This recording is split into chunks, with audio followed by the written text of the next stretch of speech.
ტელედებატებში მოგეხსენებათ, რომ დღეს საქართველოს როგორც არ უნდა გვინდოდეს ჩვენ და როგორც არ უნდა ვალამაზებდეთ, ორი დიდი ძალაა გამოკვეთილი, ჩვენი კოალიცია და ნაციონალური მოძრაობა პრეზიდენტის ხელმძღვანელობით.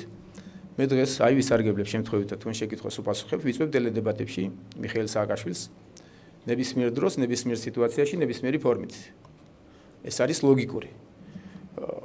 გაგრძელებასაც მოგახსენებთ, თუ ვერ შეძლებს მიხეილ სააკაშვილი, მაშინ შემიძლია მე მისი გუნდიდან ხელისუფლების წარმომადგენლებს თქვა, ერთ კაცთან არ დავიждები, რა თქმა უნდა, შეუძლიათ 5 ან 7-ზე მეტი შეიკრიბნონ, თქვა, პარლამენტის და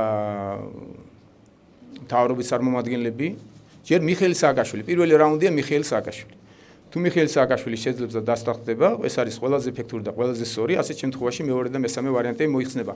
თუ ეს არ მოხერხდა და არა ჩემი მიზეზით, ასეთ შემთხვევაში შეიძლება გავაგრძელოთ საუბარი ვისთან და როგორ შეიძლება. და მაინც გავცევთ თქვენს კონკრეტულ შეკითხვას, კონკრეტულ პასუხს ლეიბორისტები ახსენეთ და პარტიების წარმომადგენლები, რომლებიც მე რამდენჯერმე უკვე თქვი და გავიმეორებ დღესაც, ლეიბორისტული პარტია, ახალი მემარჯვენეები, ქრისტიან-დემოკრატიული პარტია. და კიდევ იყო მეოთხე და სადღაც დაიკარგა ის ეროსის პარტიას რა ერქვა? ქართული პარტია არსებობს კიდევ? ისინიც ხო, ქართული პარტია აღარაა.